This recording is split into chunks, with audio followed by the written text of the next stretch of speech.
Hello once again. This is Brother Teacher. I don't know quite how I'm going to uh, start this particular video because it is very sensitive by virtue of its nature.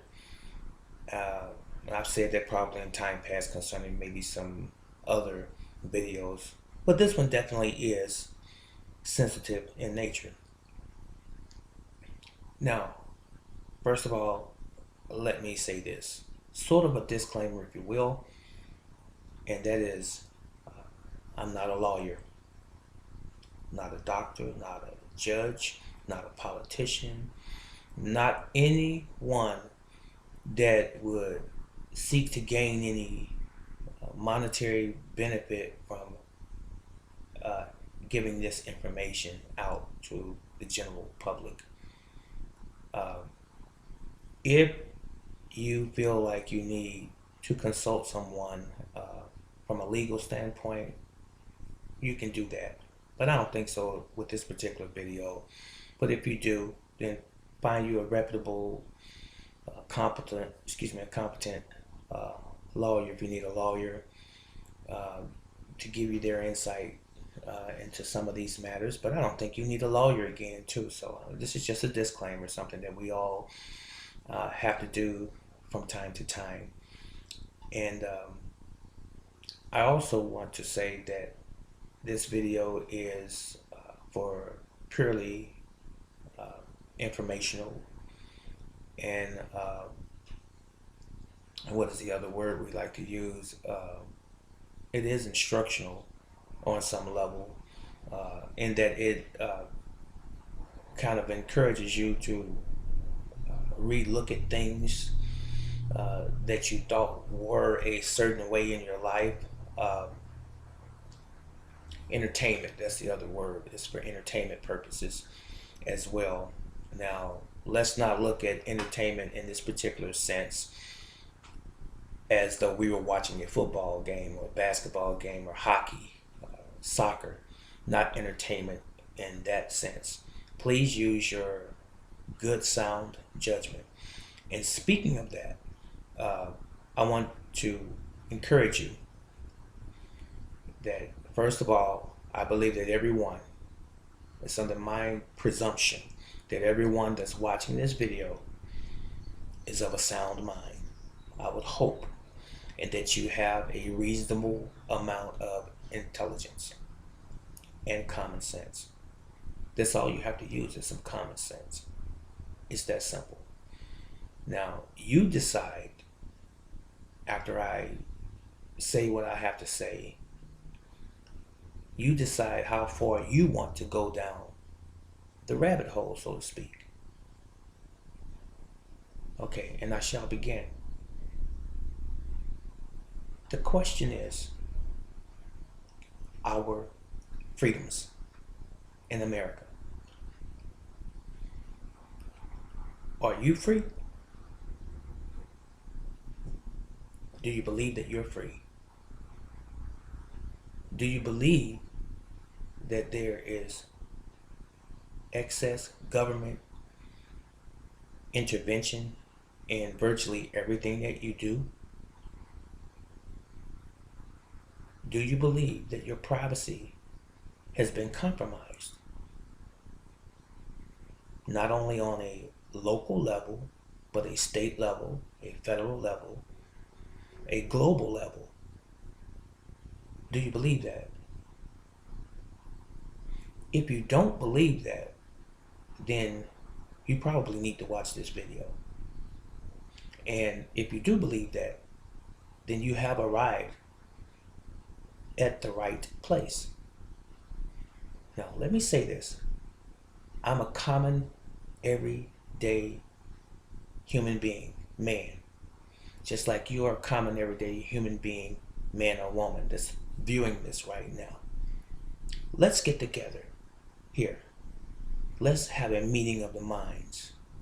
And let's take all of the fodder, all of the things that we thought we believed in or we wanted to believe in as far as America is concerned, and let's put it on the back burner just for a moment. And let's let us, the individuals, make our own determination as to how we really see things, not how it is simply presented to us. Okay? Can we do that? Thank you. Homeland security became prominent and more of a mainstay in everyday life of all Americans, and they say some other countries, but I'm talking about us in America. It became more of a mainstay and a common word used as it relates to the overall security of the American citizens, especially since the 9/11 or 9/11 incident back in the early 2000s, when allegedly some terrorists secured several airplanes, corporate airliners, if you will, major airlines, and they allegedly crashed two of them into the Trade Center, the Twin Towers, and one went to Washington, D.C. and crashed into the Pentagon, and then another one went down in the field somewhere. I think it was in Philadelphia. Please forgive me if I don't have that exactly right, the fourth one I just mentioned, but I'm still talking about the same situation. Okay, 4 planes, 4 major airlines were taken over by men who basically had box cutters. Hold on one second. Okay, thanks for that. Box cutters. A utility knife is another name for it. Has razors in here. It's used for cutting boxes. Okay, this is one version. Here's another one. This oftentimes comes in the color of like a silver color. This is a box cutter blade right there. So you're telling me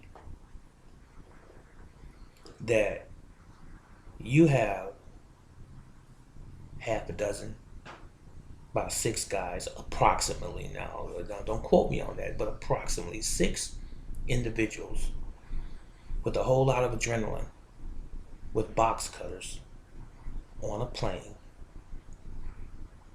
Not one plane, mind you, but 4.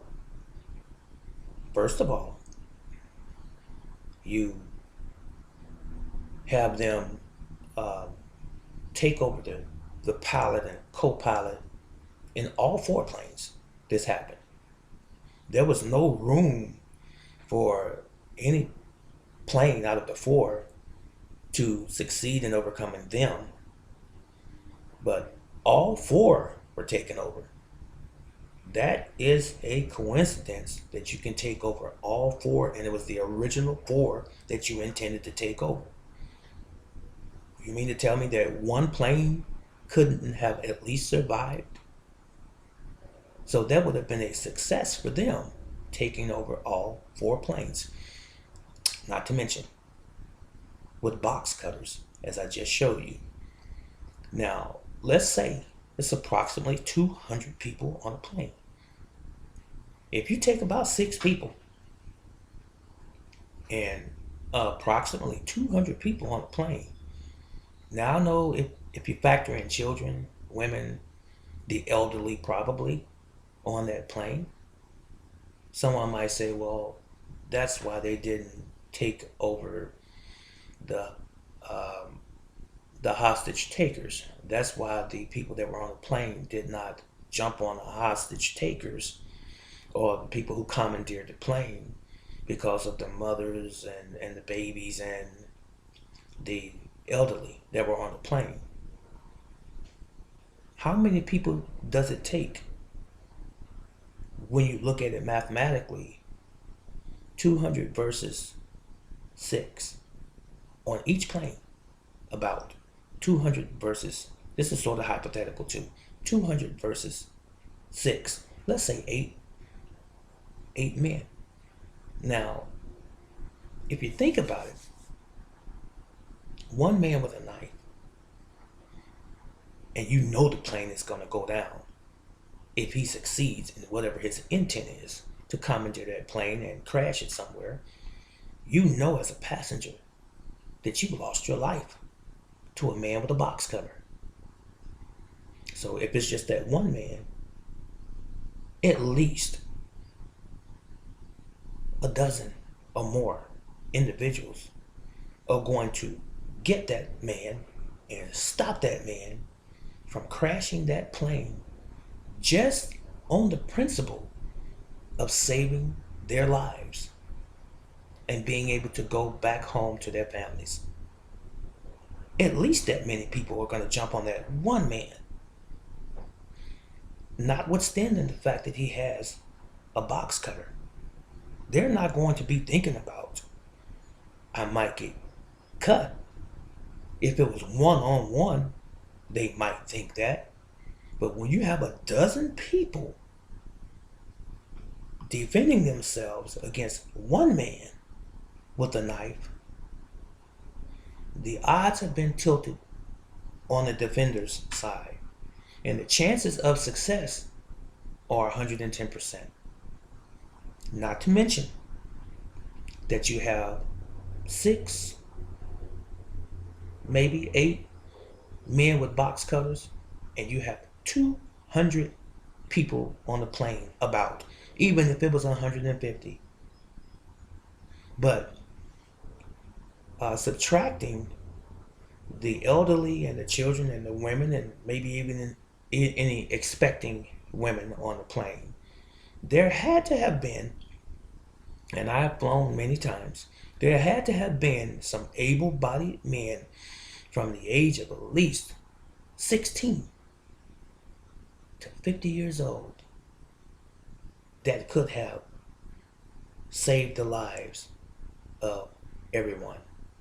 It may have been a little collateral damage. Someone may have gotten cut or stabbed during that process, but they would have all walked off that plane. Something to think about. Now, could it have potentially happened where that 6 to 8 terrorists, if you will, on the plane could have taken over that plane and crashed it? Yes, it could have happened, given time and chance, as the Bible says.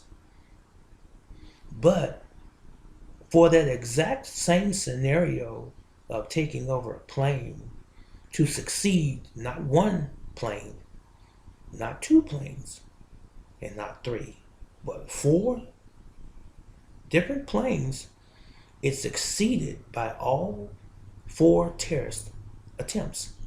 It succeeded that they took over the planes. We couldn't have saved one plane. The people that was on the plane, in other words, couldn't have saved 2 planes, and maybe the other 2 crashed. Think about it. Now let me say this. I'm a veteran of the United States Army. I was also in the Army National Guard part-time, and I'm a father, a grandfather, and a great-grandfather, and a husband. I love my family, and I love America. I am a patriot. But I do remember when I swore an oath to protect this country. And it is a similar oath that is taken by judges, politicians, presidents, and lawyers as well. It is a similar oath. And there's one thing that rings out profoundly in my mind: to defend this country against enemies, foreign,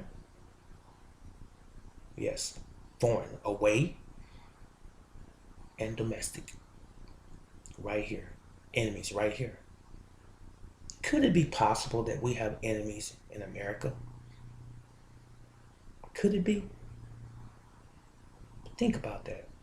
Ask yourself that question. Are there enemies within?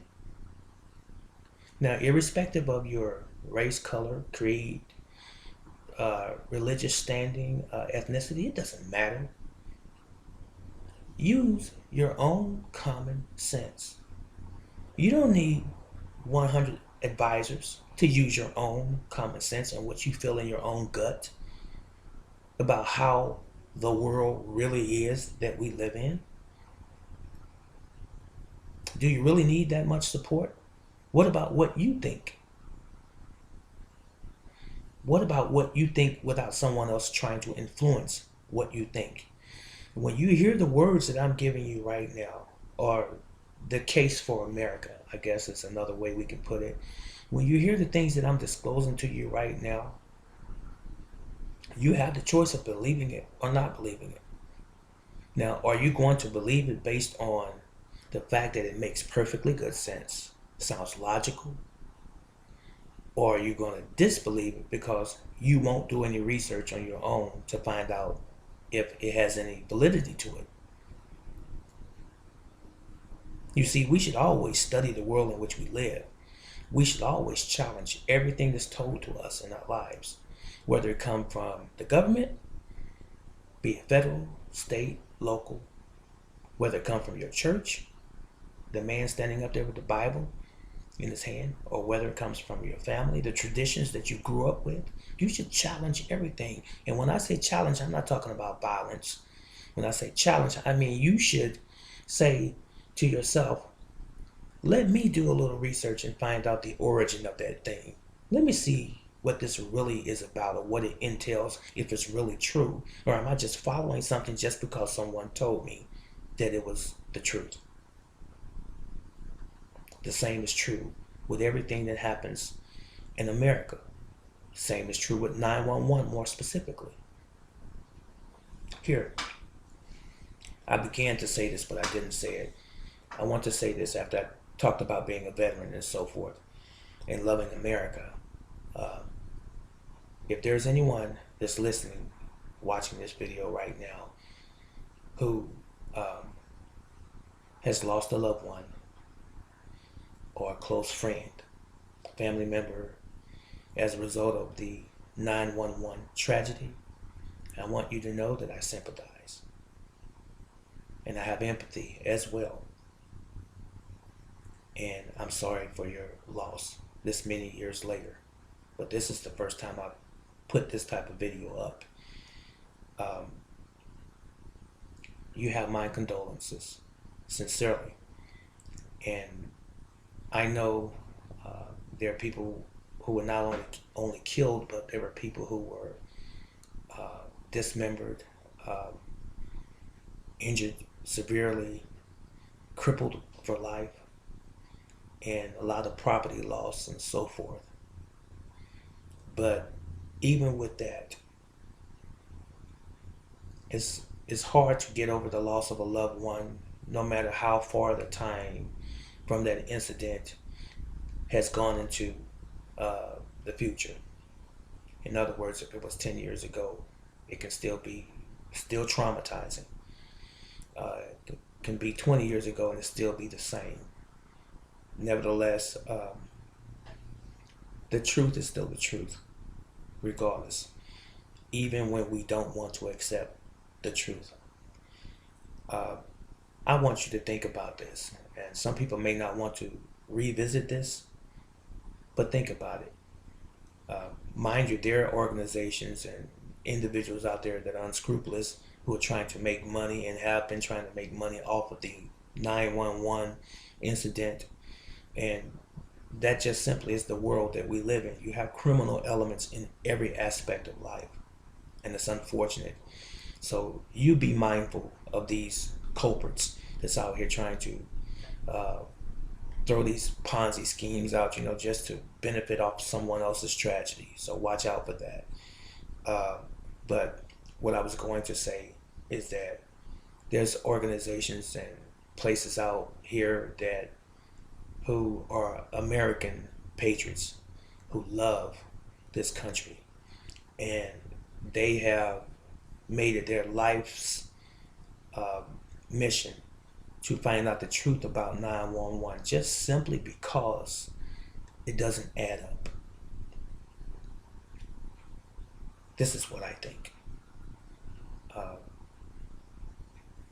you had two planes, and I'm just talking about the Trade Center.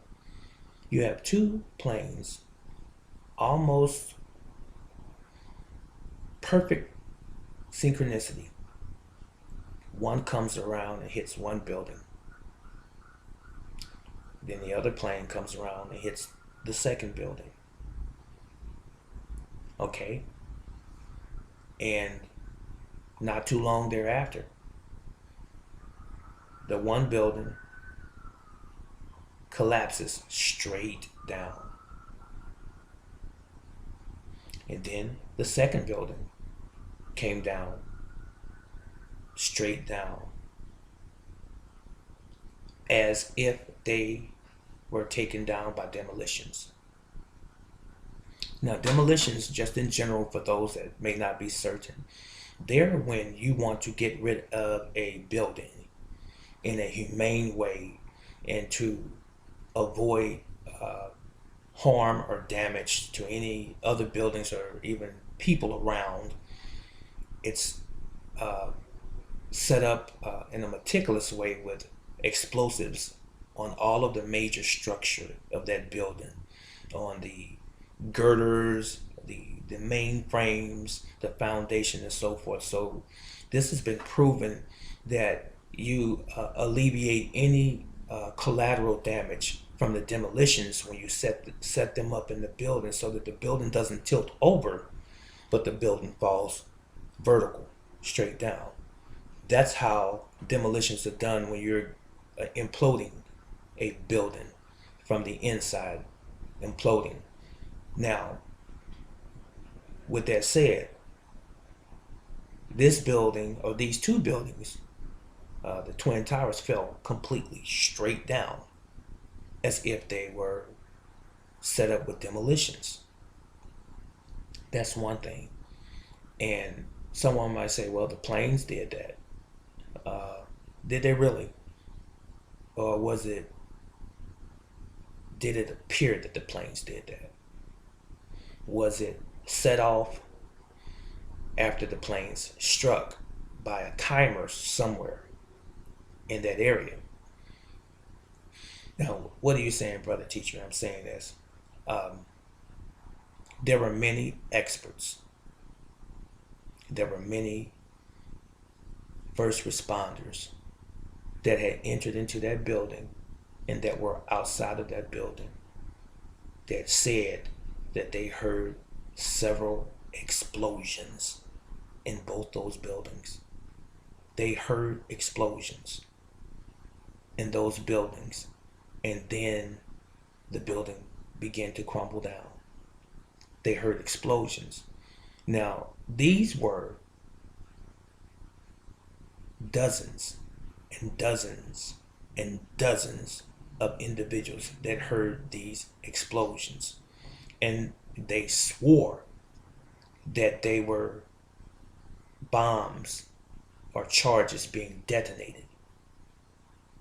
These are first responders that were there, policemen, especially fire department personnel. They heard the explosions. And guess what? What they said they heard, it was swept under the carpet as though they never said it. There were engineers, architectural engineers, experts on structures such as these Twin Towers that said that it was impossible for not one building or two buildings to fall in that manner, because they were built to even withstand strong winds and even impact like that. So it would say to me that there would be damage where the planes crashed. There would even be loss of life, of course. And I understand the jet fuel aspect and how hot it burns. I'm not a scientist. I'm not going to go back into how hot the jet fuel was. But I will say this. It wasn't hot enough to melt the steel frame in those buildings to cause them to miraculously melt and go straight down. That was impossible. It couldn't happen. Couldn't happen. Now, of course, you would have had a substantial amount of damage, and you would have had pieces of building fall down, as well as planes. Now, I've seen plane crashes as well. And if you just Google this, or if you just look at this on YouTube, look it up on YouTube, that is, and you will see where planes have crashed into mountains and the plane was still intact. Intact meaning that the plane didn't disintegrate. You'll see that. Now, these planes crashed. You didn't have very much debris from the plane. No black boxes. What happened to the black boxes? Black boxes, if you found any, was there any information that would lead us to think that something else happened other than what was reported to have happened?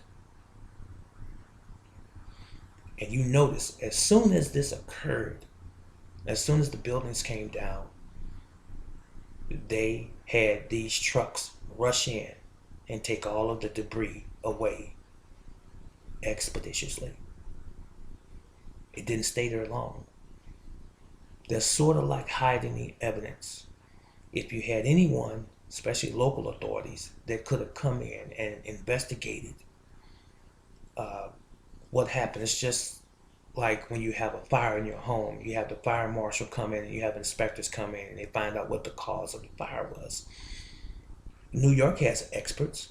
They could have came in and found out through the debris what caused the so-called destruction of those two towers.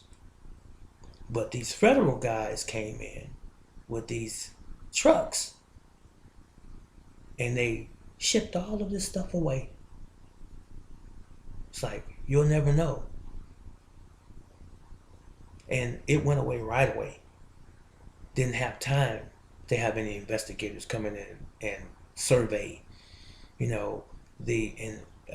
check all of the, the forensic evidence on site. You didn't have that happen at that site.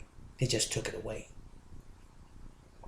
When a person dies, you have someone who's a forensic scientist come in and they look at the scene with everything in place, exactly how it is when they find it, before they move anything. This is forensic science 101. So how was it when we got there? Let's take pictures of it. Let's sift through the rubble and gather data before we remove anything. That is protocol. This didn't happen on 911. They just got trucks, several trucks, and they shipped the stuff out, never to be heard about or heard of again. Is that something that makes you think? And then all of these representatives of the local law enforcement and fire departments and emergency medical people who heard and eyewitnessed what was going on with those buildings at the time, these people were hushed. No, we don't want to hear what you have to say. We already have the story that we're going to give the public. We already have what our media has already prepared to be the story concerning 911. We don't want to hear any other information. None at all. I mean, they were eyewitnesses. They were there. Why does their word not matter? Doesn't that seem elusive on some level? Doesn't that seem non-transparent from a governmental standpoint to you? It does to me. You're hiding something. Okay, and let's skip up a little bit. There was a building that was a couple blocks away. It was not touched by a plane. And that building, I believe it was Building 9, that building came down the same exact way that the Twin Towers, Building 1 and 2, came down. It came down straight down right after they fell. It came down as well, and it was not even touched by a plane. Do your research, do your homework, if you really care to know. Now, how is it that a building a few blocks away can fall completely down as if it was imploded or detonated for demolition purposes? How could it fall completely straight down in a vertical fashion and it was not even touched by anything? Now, if the question marks are not flying above your head right now, and if that doesn't seem odd to you, I don't know what else to tell you. But anyway, it was a tragedy indeed in America. And then comes Homeland Security. This whole notion that the United States is on terror watch. So they created this organization or empowered this already existing organization to watch out for America even more than it ever has before, with all of these new regulations and stipulations on travel in America and who can come in and who can come out, and the airport security and scanning and x-rays and things like this, which violates your personal self and your personal space. All of that came as a result of 911 to make us safer. I mean, if you think about it, how many more terrorist attacks and or attempts has the United States experienced since 911? Not one. Since 911, we have not had anything even remotely close to 911. Why is that? Is it because we have more security? I don't think so. You ever heard of the expression, the enemy within? Who's to say that there are not terrorists already in the country? And I'm sure you've heard this before. Who's to say that there's not terrorists already in this country and that they cannot do something horrific to the American people or property or what have you, those that are here now? What ensures us that they are not here? If there are terrorists, they're everywhere. Now, to say that we have heightened our security at the airports and the other terminals and things like this to avoid another 911, to me, that's foolish. To say that we are secure, to me, that's foolish. Because we have open airways and you have the individuals. People are people wherever they are. They can carry out all manners of evil and atrocities against their fellow man for religious reasons, for political reasons, or whatever. And we can't stop it. It's impossible to stop them. Do I believe that terrorists exist? I most definitely do. I believe that terrorists do exist. But I believe that, unfortunately, a lot of the terrorism that happens in the world happens from within. In other words, it's at home. It's not just simply abroad, as we would like to be made to believe. Are there terrorists here that are from here, that are of this country? You think about it. So,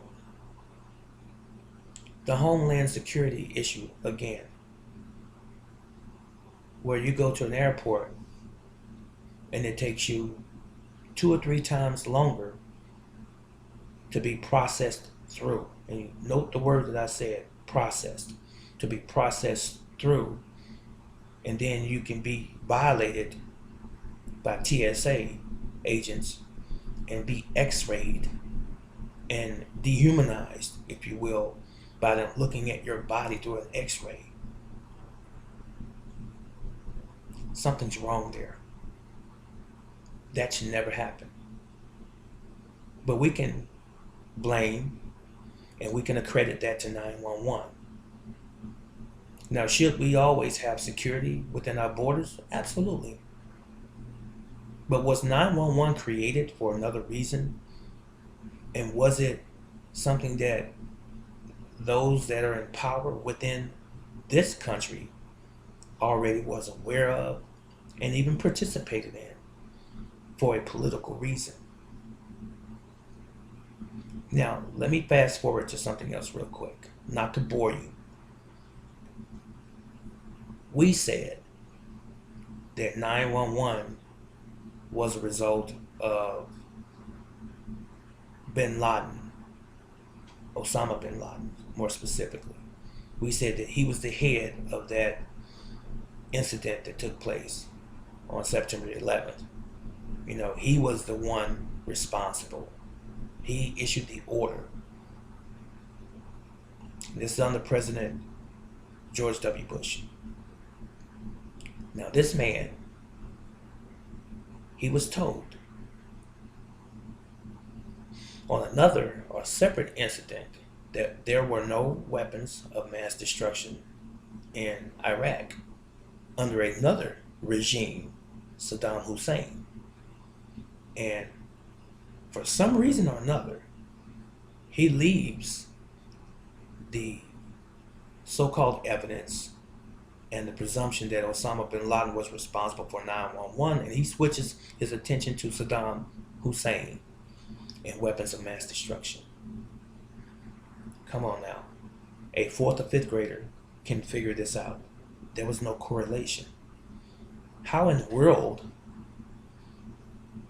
if the FBI's most wanted criminal was Osama bin Laden, how do you switch your attention to another individual in the Middle East, in his country, Iraq, Saddam Hussein, and you say, well, he has weapons of mass destruction. So you say, well, give up your weapons of mass destruction, or we're going to employ some drastic measures.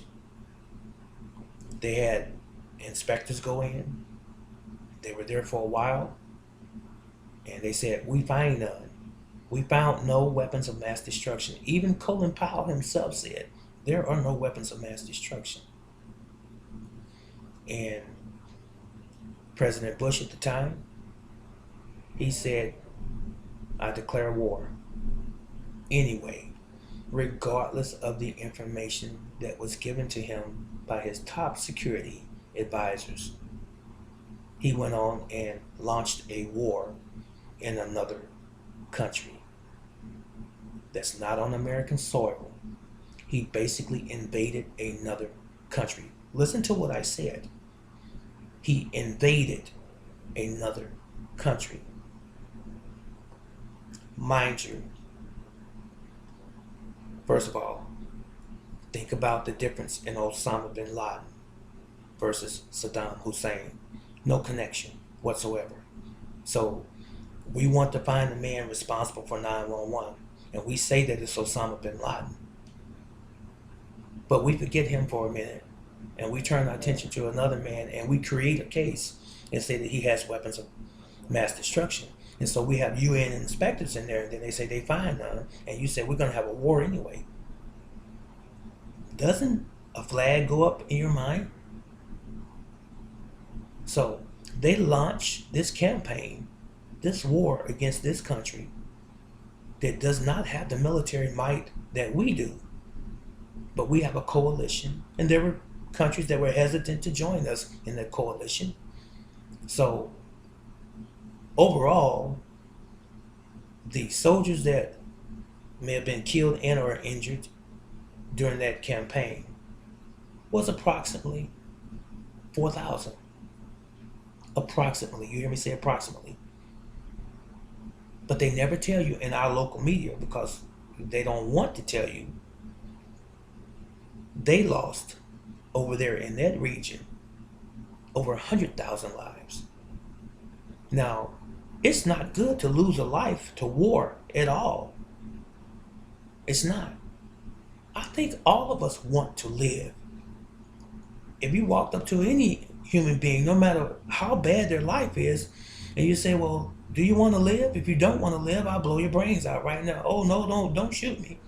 Somewhere in the back of their mind, in the annals of their mind, they find a reason or a purpose for wanting to be here another day or another 10 or 20 years. And not just to throw it away. So those innocent men, women, and children over there in Iraq and surrounding areas, they lost their lives because there was a president of the United States that decided to go to war with them and decided to break down their military, which was not strong enough again to even compete with us. They destroyed their military force and they killed hundreds of thousands of innocent men, women, and children over there who had absolutely nothing to do with weapons of mass destruction or Saddam Hussein directly. They were just citizens and they killed them. America did that to them. You think about it. You make the comparison. Are we more important? Are we more special in America than any other country, than any other human beings on this planet? I don't think so. All life is precious. Whether you be Asian, whether you be from the Nation of Islam, whether you be from the Middle East, I should say, whether you be from Central America, whether you be from Africa, whether you be from America, Northern America, it doesn't matter. All life around the globe, the four corners of the globe, is precious. It's important. Life is the most valuable asset that we have, our lives. And it is wrong, especially for political reasons and personal agendas, to take the lives of innocent people for no reason at all. Now, there is a reason behind the ones that do it. Some might say manifest destiny, strengthening our stance in the global world. And they are just simply collateral damage to us. There's something wrong when other people's lives are not important enough to you. Well, you sacrifice those lives to receive some monetary and political gain, some geological status where we can take over that portion of the world and we can plant our military there and we can have the satellites sitting above there so we always know what's going on in their region in the interest of America. Here I use the word interest. Interest doesn't mean that we're concerned about them. The interest means that we want to take and take and take and take so that we remain the world power that we are. I sort of rambled on, but you read between the lines of what I said. I'm very adamant about this. Are we sleeping with the enemy? Are we, the citizens, the people? I'm kind of uneasy with the word citizen. You can look that up in Black's Law Dictionary. But are you the people of this country? Are we the people of this country that strong in our conviction that our American system of government cares about us? Or do they care about something else? This is what I want you to think about. So when you say homeland security, why are they tapping our phones? Yes, we're not safe in this country. Why do they have smartphones with global positioning on it, GPS? We think, oh, if I lose my phone, I can find my phone. Guess who else can find you? Big Brother. The US government can find you as well. There was a time when buying the Androids and the high-tech cell phones was very expensive. Most poor people have Androids and high-tech phones. It's become very affordable to secure you a cell phone that has all of the bells and whistles. Why is it easier to attain one unless someone wants you to have it so that they can know exactly where you are? Most people have to use their phone number, their address, their personal information to sign up for a plan.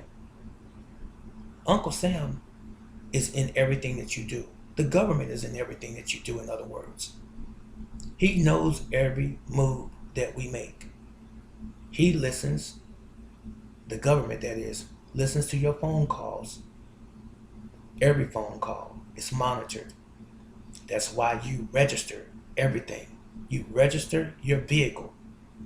That registration has your address, you have a phone number, you have a description of who you are, you have your social security number attached to it. They know who you are and they know where you are all of the time. You apply for a job, they get that same information. Marriage license, same information. You go to court for anything, that same information. You go to get you a loan at a bank, the same information. It seems innocent, but my friend, this is a big web of deceit that you never want to believe exists, but it does. How does the government know where you live at? They are some of the greatest, if not the greatest, record keepers. Their paperwork trails that you have left and other indelible marks that you have left throughout your early life up until this present that you forgot about, but they haven't forgot about. You, my friend, since the day you were born, you're placed in a database. And all of the information about you and that social security number that was given to you or assigned to you, that identifies you for the rest of your life. That birth certificate attached to that.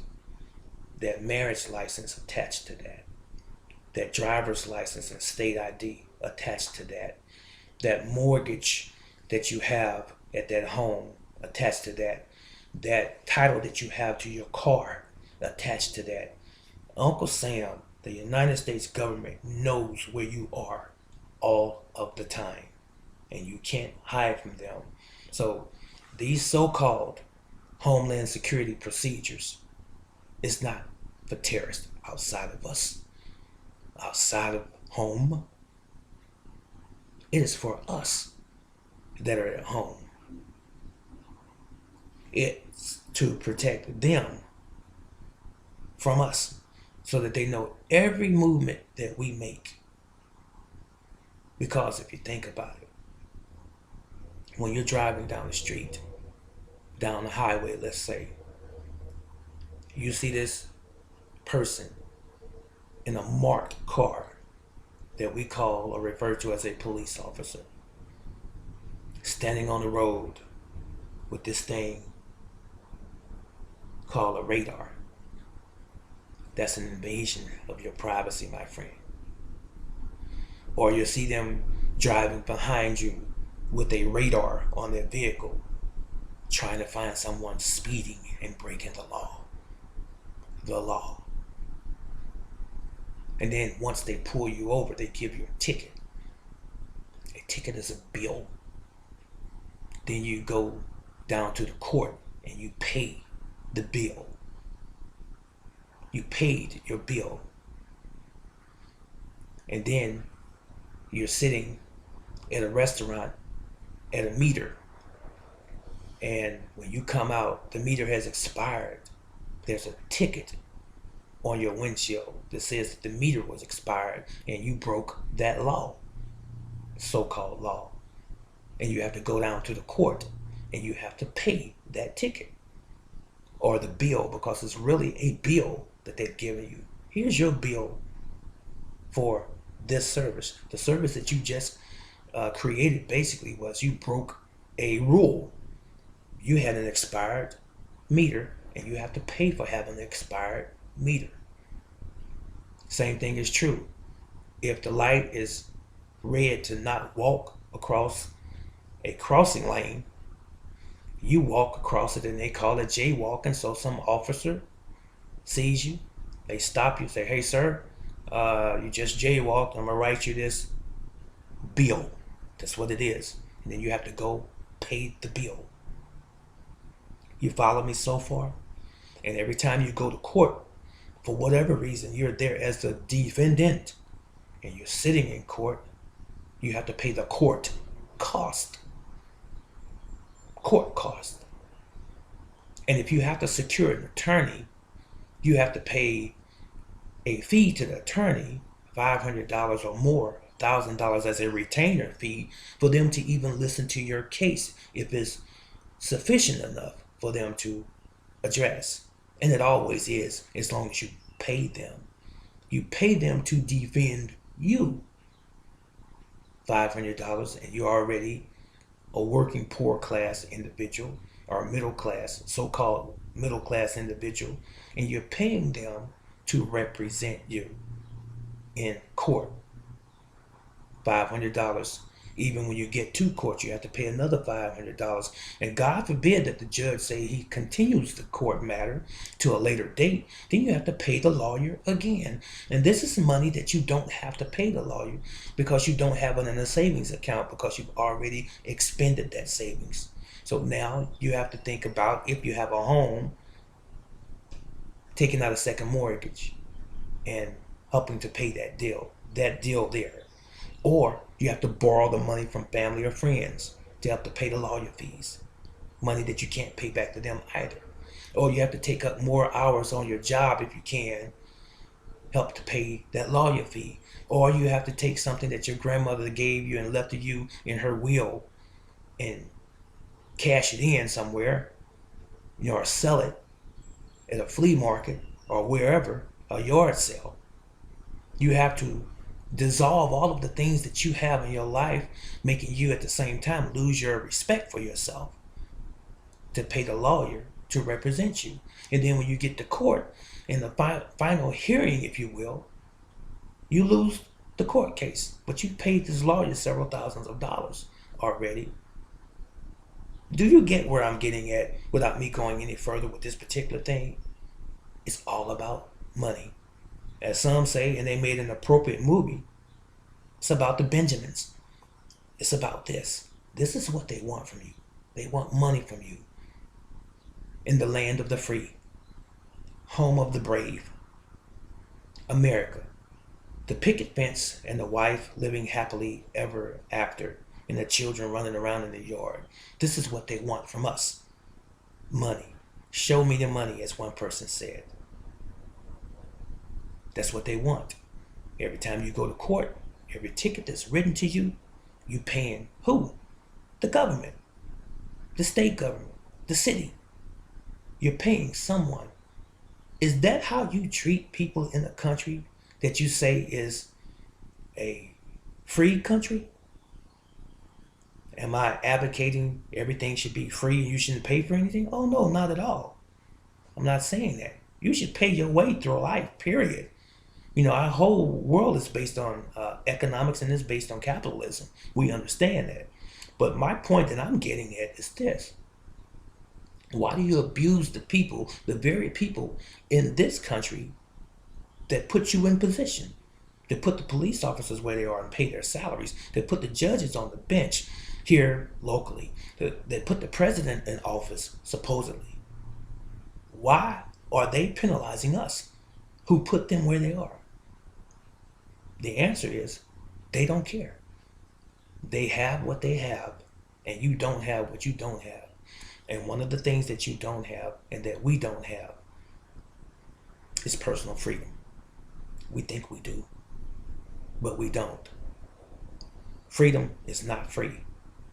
It is something that you must fight for, my brothers and sisters. Whoever you are that's listening to this video right now, I rambled on and I jumped from subject matter to subject matter to subject matter, all intertwined with the same synopsis, the same conclusion. Are things what they really seem in your eyes? There's a lot that you can take from the things that I've already said. I hope that you're skillful enough. Maybe if you're not sitting down watching a reality television show or playing, a video game. Maybe if you're not at a movie or at some other recreational family event. Not to say that there's anything wrong with those in and of themselves. It's not. But the point of the matter is we have been redirected. We have too much entertainment and less self-development, less self-education. You need to educate yourselves today about the world that you live in, because it's not the world that you think it is. It's not the world that you thought you lived in when you were children. It's not, because when you become an adult, you see things totally different, and the scales begin to fall from your eyes if you want them to. But a lot of us are still in the rabbit hole, never wanting to come out, because we don't want to see things the way that they really are. I hope that this video was of some value to those that watched it.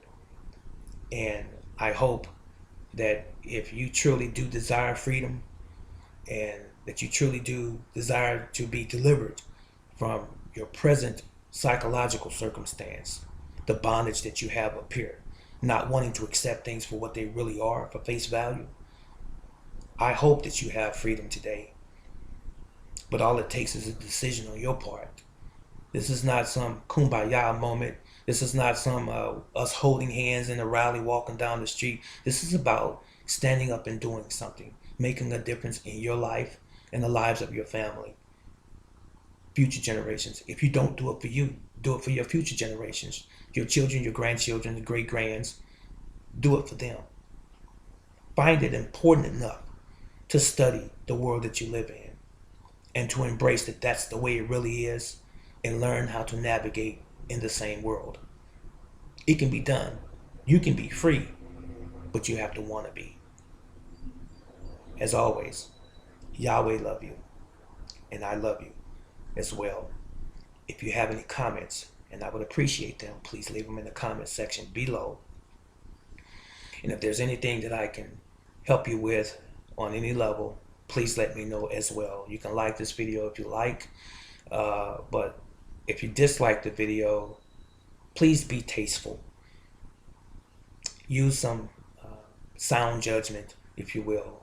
Be a little humane, not a lot of the colorful language is not necessary, because it just simply block you. That's all. That's it. Anyway, we'll see you in the next video.